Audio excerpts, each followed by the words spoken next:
engine check error itu kenapa, oil temperaturnya nyala, wah kenapa nih, ataupun biasanya yang paling sering nih di jalan nih, Cang Obeng nemuin indikator radiatornya nyala. Halo warga, pada tahu nggak sih instrumen-instrumen di indikator yang menunjukkan logo-logo engine, oli, lampu sen, dan lain-lainnya? Kita bahas di Oprek-Oprek bersama Cang Obeng. Ketahuin semua kode-kode yang ada di indikator. Cang Obeng juga nggak hafal semua karena tadi Cang Obeng lihat kalau yang emang komplit banget tuh hampir 64. Wih, udah kayak pesawat kan. Wih, cetana, banyak tombol-tombolan. Nah, ini kita yang sering-sering dipakai aja, yang gampang dipahami dan yang sekiranya agak vital gitu ya. Pertama, indikator pada mobil. Nih indikator biasanya kalau buat cek engine itu warna kuning. Jadi kita mobil biasanya, motor pun sama ya. Kalau kita baru kontak sebelum starter tuh nyala semua tuh di indikatornya tuh ya, di dashboardnya indikatornya malah nyala semua. Cek engine. Kalau cek engine nyala, kenapa Cang Obeng? Nah, cek engine nyala. Ini gambar mesin gitu, warna kuning biasanya ada di ujung-ujung. Berarti ada sistem ataupun terjadi error di mesinnya. Jadi bukan mesinnya rusak. Jadi kayak mungkin kayak apa ya, kayak modulnya tuh ada yang error gitu. Jadi ada yang malfungsi. Itu teman-teman bisa bawa ke bengkel langsung untuk di-scan. Biasanya di-scan, dicari tahu kenapa nih errornya. Nanti dari situ nanti dianalisa baru dibenerin. Terus ada juga oil pressure. Lambangnya tuh kayak corong netesin, ada tetesan gitu gampang oli, lambang oli pressure. Kalau oli pressure nyala, Cang Obeng pernah kejadian di mobil oil pressure-nya nyala pas lagi mobil posisinya tuh lagi nanjak, lagi begini. Otomatis kan mesin juga kan olinya mungkin tekanannya jadi ke bawah ya. Kurang oli ternyata mesinnya, pas dibongkar bener olinya tinggal dikit. Nah itu kita nyari tahunya tuh dari si indikator itu tuh teman-teman. Jadi nggak perlu lagi buka kap mobil, buka stick, itu juga bisa. Ataupun dari si indikatornya. Kalau indikatornya udah ada logo oil pressure, itu berarti olinya kurang biasanya. Lanjut, baterai atau aki. Nah ini logonya seperti aki, ada plus minusnya. Kalau mobil-mobil sekarang, kalau akinya udah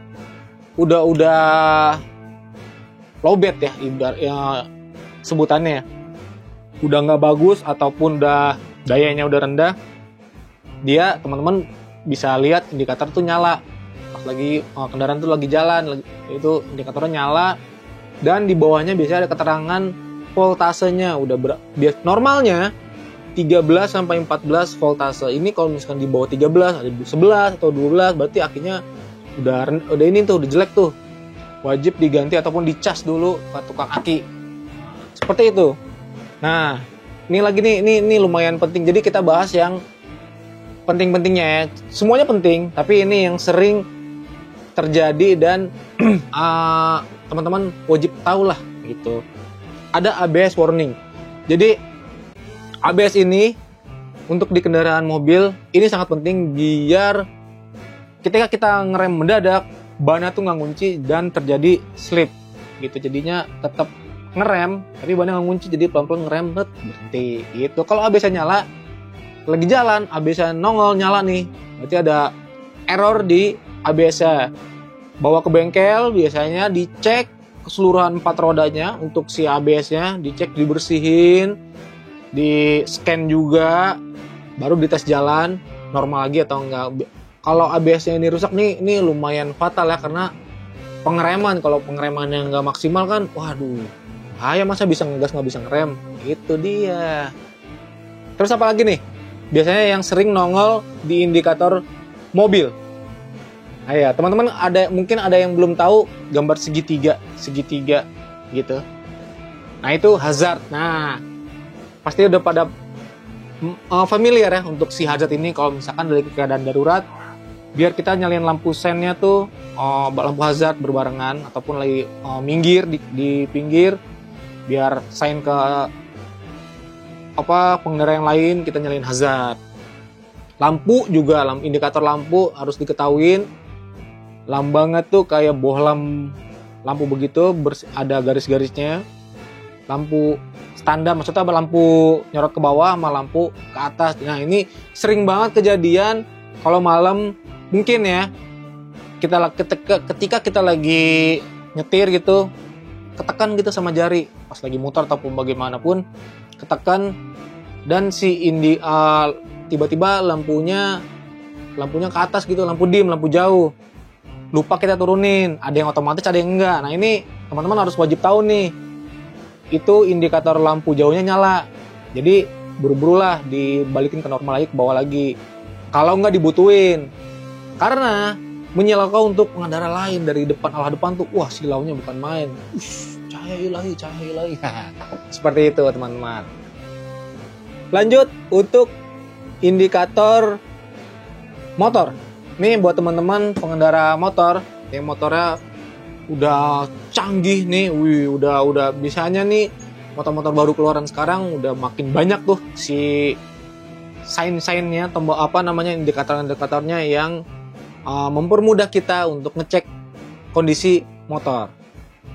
Pertama ada engine check, sama seperti mobil umumnya ini ya. Kalau engine check ini oil pressure, indikatornya juga. Terus biasanya kalau di motor tuh ada untuk temperatur. Nah ini mobil motor wajib diketahui kalau temperaturnya nyala, gambarnya tuh seperti ini. Nah susah nyebutnya, ntar dia lihat aja. Nah seperti ini gambar indikator temperatur. Kalau lagi jalan indikatornya nyala, berarti temperatur mesin itu sedang tidak baik-baik saja, alias sedang panas.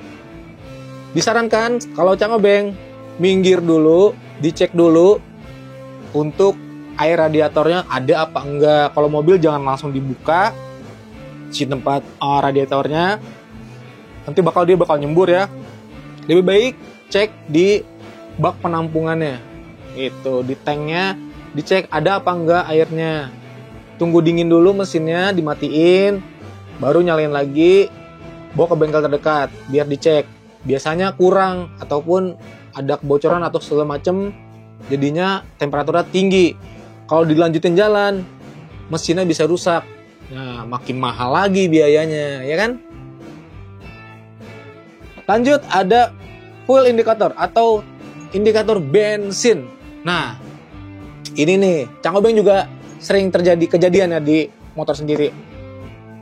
Jadi bensin kalau habis itu di garisnya ataupun yang digital, dia kelip-kelip. Nah, kalau indikator langsung nyala, itu sebenarnya bensin belum benar-benar habis, masih ada mungkin paling banyak tuh 2 liter kurang lah bensin yang ada di tangkinya. Jadi kita harus buru-buru ke pom bensin, jangan panik. Carilah pom bensin terdekat. Bawa kendaraannya pelan-pelan aja, distabilin aja. Kalau misalkan lagi touring jauh, lagi antah berantah, distabilin aja ya gasnya, jangan kencang-kencang ya, jangan ngegas mulu. Jangan ngebut juga, jangan panik. Distabilin aja biar konsumsi bahan bakarnya standar normal sampai ketemu pom bensin. Nah, ini lumayan jauh juga range jaraknya ya, karena masih nyimpen bensin untuk motor ya. 1-2 liter kurang lah, mungkin 1 liter sampai 1,5 liter. Kalau untuk mobil biasanya kurang lebih di bawah 5 liter, seperti itu. Jadi ada spare waktu kita untuk pergi ke pom bensin. Nih ada pertanyaan, gimana Cang Obeng mengatasi masalah indikator kalau ada yang nyala? Salah satunya dari baterai, akinya nyala, misalkan akinya nyala, ABS-nya nyala, ataupun engine check-nya nyala. Selain sign-sign, misalkan kita ngidupin lampu sign, ngidupin lampu dim. Di luar itu, bagaimana caranya mengatasinya? Nah, saran Cang Obeng, cek langsung, jangan panik karena mempengaruhi konsentrasi kita berkendara. Minggir dulu. matiin mesin, coba dinyalain lagi kalau misalkan masih nyala. Biasanya kan di mobil kan ataupun motor ada buku pedoman, manual booknya, dibaca aja ini kenapa, ataupun bisa googling. Misalkan udah ruwet banget, teman-teman bisa cari bengkel terdekat untuk di scan. Untuk ini motor-motor ataupun mobil yang udah canggih kayak sekarang, udah mau terbaru, itu ada alat scan-nya, jadi tinggal dicolok, nanti ada aplikasinya, itu ketahuan tuh kenapa-kenapanya. Nah, dari situ kita bisa melakukan perbaikan. Seperti itu, intinya jangan panik. Nah, itu dia penjelasan mengenai indikator yang ada di motor ataupun mobil ya. Jadi teman-teman harus paham apa-apa aja sign-nya yang menyebabkan indikator tersebut nyala. Selain tadi itu misalkan kita lagi nyalain lampu sen, itu pasti udah tahu.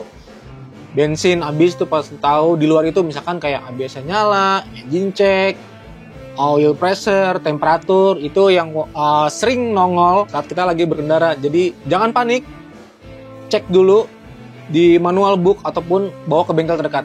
Nah gitu, jadi intinya jangan panik, biar konsentrasi kita dalam berkendara tetap aman. Kalau ada yang mau dibahas lagi, jangan lupa komen-komen. Kita bakal bahas bareng-bareng dengan video yang seperti ini, oke? Harca komen juga bantu komen, kita diskusi bareng di komentar, oke? Sampai jumpa di konten oprek-oprek berikutnya. Dah!